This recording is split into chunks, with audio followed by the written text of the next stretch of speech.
Hello everyone. तो आप सब कैसे हैं? उम्मीद आप सब अच्छे होंगे। तो स्वागत है आपका फिर से मेरे YouTube channel Shiv Shakti maths में। तो आज जो टॉपिक लेके आई हूँ, आज का जो सेशन रहेगा, जो वीडियो रहेगी, वो हमारा रहेगा प्रॉफिट लॉस के ऊपर। ठीक है, हर क्वेश्चन पूछे जाते हैं कोई ना कोई प्रॉफिट लॉस के भी, है ना। तो हमारे जो उसके रेशियो प्रोपोर्शन के थे, हमारे परसेंटेज के थे और एवरेज के 3 चैप्टर हमारे हो गए हैं। और 4th चैप्टर है हमारा प्रॉफिट और लॉस का, लाभ और हानि का। ठीक है, जो आज हम स्टार्ट करने जा रहे हैं। तो स्टार्ट करने से पहले कुछ उसके अवधारणा, जो भी कुछ उसके यूज होंगे, भाई लॉस प्रॉफिट क्या होता है, सेलिंग प्राइस क्या होती है, कॉस्ट प्राइस क्या होती है, क्रय मूल्य विक्रय मूल्य क्या होता है, अंकित मूल्य क्या होता है, पट्टा क्या होता है, छूट क्या होता है, इन सब के बारे में आज थोड़ा सा हम पढ़ेंगे। इनके फॉर्मूलों के बारे में हम थोड़ा सा रीड करेंगे। ठीक है, तो चलिए स्टार्ट करते हैं हम। देखो क्या है कि क्रय मूल्य है। फर्स्ट क्या है हमारा क्रय मूल्य। क्रय मूल्य क्या होता है? क्रय मूल्य जो जिस मूल्य पर हमारी कोई चीज खरीदी जाती है, ठीक है, मतलब उसकी कॉस्ट प्राइस। मान लो कोई भी चीज हम खरीद रहे हैं, शुगर है, राइस है, आटा है, कोई भी एनीथिंग्स। तो कोई भी चीज अगर हम खरीद रहे हैं, तो जिस प्राइस पे हम खरीद रहे हैं, तो वो उसको हम उसको क्या बोलते हैं? क्रय मूल्य। ठीक है, कॉस्ट प्राइस मतलब जिस मूल्य के ऊपर कोई चीज खरीदी जाती है। ठीक है, जिस मूल्य पर जिस मूल्य पर कोई चीज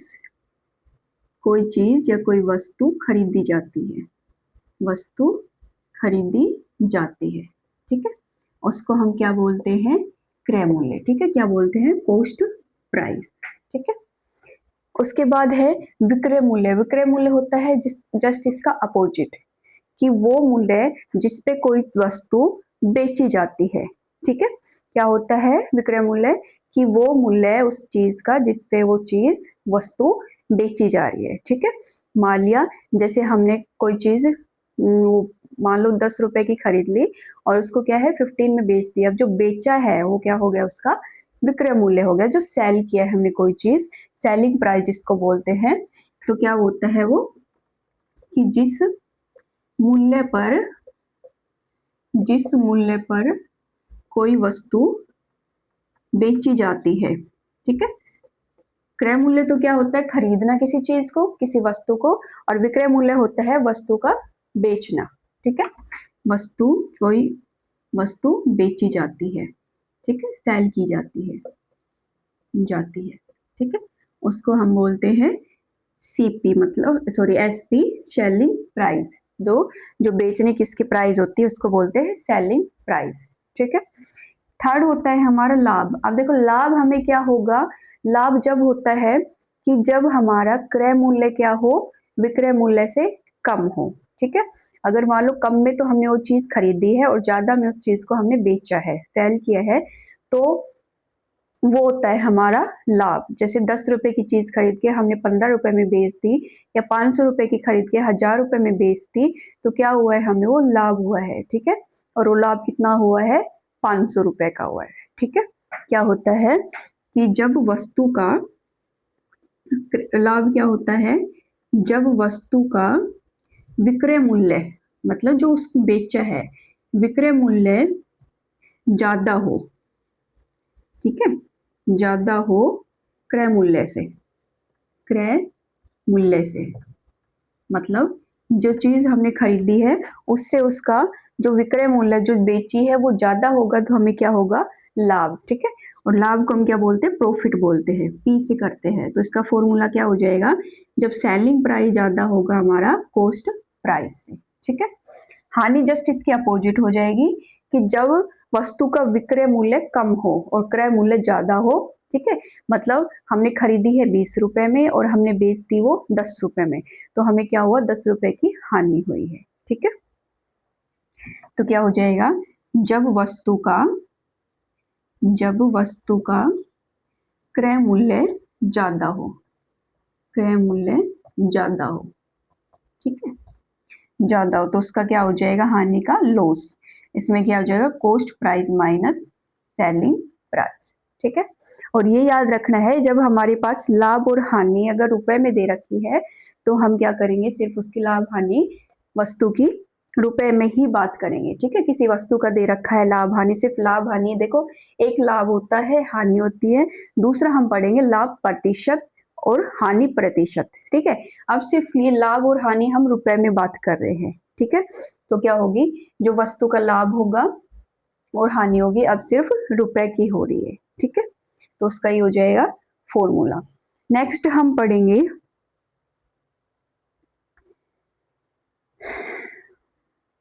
ठीक है, कह रहा है कि जब लाभ हानि का प्रयोग किया जाता है तो इसका मतलब है लाभ हानि की जो राशि आएगी उसका ही मतलब होगा, उसका अभिप्राय। अगर लाभ हो रहा है तो लाभ की राशि कितनी है, हानि हो रही है, हानि कहे कि हानि हुई है, तो हानि का मतलब कितने रुपए की हानि हुई है, ठीक है।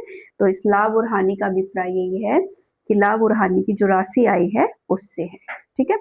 नेक्स्ट पढ़ेंगे हम हानि प्रतिशत, ठीक है, हानि प्रतिशत और लाभ प्रतिशत, ठीक है। अब देखो हानि प्रतिशत और लाभ प्रतिशत कैसे निकालते हैं। हानि देखो, हानि का क्या आएगा, हानि क्या होती है, लॉस बटे में क्रय मूल्य, क्रय मूल्य और गुणा में 100, ठीक है। अब देखो प्रतिशत कैसे निकालते हैं हम, देखो यहाँ से तो क्या आई थी हमारी हानि, हानि कितने, ये इसमें क्या था रुपए में आ रही थी, ठीक है। जो रुपए में आई है वो हानि हम यहाँ पे लिखे जाएंगे। देखो क्वेश्चन में ये भी गिवन होगा कि हमारे पास 20% की हानि होगी, ठीक है। या हानि प्रतिशत निकालो उसको कि कितने प्रतिशत की हानि, तो क्या करेंगे सबसे पहले हम उसकी हानि निकालेंगे, ठीक है, लॉस हुआ है वो निकालेंगे और यहाँ पे रखेंगे और क्रय मूल्य पे, ठीक है। तो जो हानि और लॉस होगा वो हमेशा क्रय मूल्य पे ही होगा। अगर जब तक ये गिवन ना हो कि हानि और सॉरी लॉस और क्या प्रॉफिट विक्रय मूल्य पे, जब तक गिवन ना हो तब तक क्या करेंगे हम हानि प्रतिशत और लॉस प्रतिशत हमेशा क्रय मूल्य पे ही फाइंड करेंगे, ठीक है। अगर स्पेशल हमारे पास ये गिवन ना हो कि हानि और लॉस हमारा विक्रय मूल्य पे गिवन है, ठीक है। सेकंड हो जाएगा हमारा लाभ प्रतिशत, ठीक है। तो देखो लाभ प्रतिशत हमारा क्या होता है, अब लॉस की जगह क्या आ जाएगा हमारा प्रॉफिट और वही क्रय मूल्य भी, ठीक है। हानि और प्रतिशत क्या हो जाएगा, हमेशा क्रय मूल्य पे ही हम फाइंड ना करेंगे तब तक हमारे पास डेफिनेटली ये गिवन ना हो कि हानि और लाभ हमारा विक्रय मूल्य पर गिवन। अगर विक्रय मूल्य पे है तो हमें विक्रय मूल्य के लिए निकालना पड़ेगा, अदरवाइज हमेशा हम हानि और लाभ प्रतिशत क्रय मूल्य पे ही फाइंड करेंगे, ठीक है। नेक्स्ट होता है हमारा अंकित मूल्य, ठीक है, अंकित मूल्य। अब देखो अंकित मूल्य क्या होता है हमारा, क्रय मूल्य तो क्या होता है जिस चीज पे हम खरीदते हैं, और अंकित मूल्य क्या होता है जब कोई भी शॉपकीपर, कोई भी दुकानदार क्रय मूल्य से भी ज्यादा उसको क्या करे, मूल्य जो उसका घोषित कर दे। जैसे कोई भी हम सामान खरीदते हैं तो उस पैकेट के ऊपर लिखा रहता है, ठीक है। तो जो पैकेट के ऊपर लिखा रहता है वो होता है उसका अंकित मूल्य, ठीक है। और जिस मतलब वो क्यों लिख देते हैं शॉपकीपर, क्योंकि पता है कि हम कोई भी सामान खरीदेगा तो क्या कराएगा, इसका रेट कम कराएगा, ठीक है। तो रेट कम कराने के लिए क्या करता है वो उसको पहले ही एक्स्ट्रा उसके ऊपर प्राइस फिक्स कर देता है कि भाई इस चीज की, इस वस्तु की प्राइस ये है, उसके ऊपर टैग लगा देता है कि इतने रुपए की ये चीज है। तो जो टैग लगाया है, जो उसके ऊपर लिखा है, उस चीज के ऊपर जो मूल्य है वो ही क्या होता है उसका अंकित मूल्य, ठीक है। जो दुकानदार क्या कर देता है उसके ऊपर फिक्स कर देता है, ठीक है। और कम, जैसे कोई भी ग्राहक है कम कराएगा तो कम करने के बाद जो जो कम करता है, जितने रुपए कम करता है वो उसको क्या कहलाती है, छूट कहलाती है, ठीक है। और उसके बाद जो देता है कम करने के बाद वो होती है उसका क्रय मूल्य, ठीक है। तो अंकित मूल्य क्या होता है, जो हमारा रेट जो दुकानदार उस वस्तु के ऊपर फिक्स कर देता है, लिख देता है, ठीक है, वो होता है हमारा अंकित मूल्य। कि जो मूल्य दुकानदार किसी वस्तु पे लिख देता है, किसी वस्तु पर लिख देता है, या जो मूल्य किसी वस्तु पर लिखा होता है, ठीक है, लिख देता है, ठीक है, ठीक है। और उसके बाद क्या होती है हमारी छूट होती है। छूट को हम क्या बोलते हैं कि अंकित मूल्य को जो कम करने के बाद जितनी वो छूट देता है, ठीक है, अंकित मूल्य को कम करने के बाद जो क्रय मूल्य आता है निकल के, जितनी छूट हुई है उसको हम क्या बोलते हैं, छूट। ठीक है, तो छूट क्या होता है हमारा, कि जिसे दुकानदार अंकित मूल्य में से कम करके विक्रय मूल्य का निर्धारण करता है। ठीक है, कि जिस मूल्य को दुकानदार दुकानदार अंकित मूल्य से कम करके, अंकित मूल्य से कम करके हमारा विक्रय मूल्य क्या करता है, निर्धारित करता है।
तथ्य जो हमने पढ़े हैं, ये तो पता होना चाहिए कि भाई हमें ये होता क्या है। ठीक है, अब नेक्स्ट पढ़ेंगे हम इसके फॉर्मूले, कुछ सूत्र पढ़ेंगे हम जो हमारे इन क्वेश्चन में प्रॉफिट लॉस के में यूज होंगे।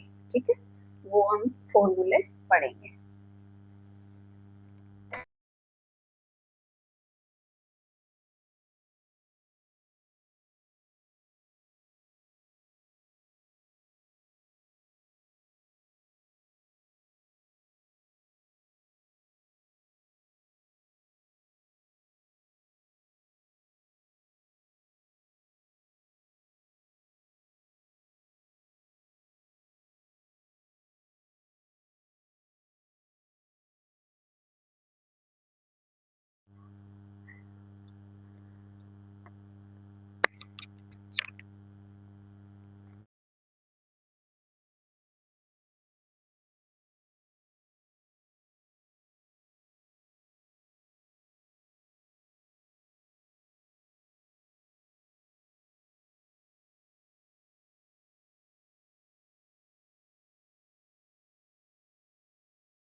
देखिए क्या है हमारा क्या है, हमने अब निकाला है लाभ की स्थिति दे रखी थी हमारी, उसमें क्या निकाला है, हमें क्रय मूल्य निकाला है। तो ठीक है, क्रय मूल्य का क्या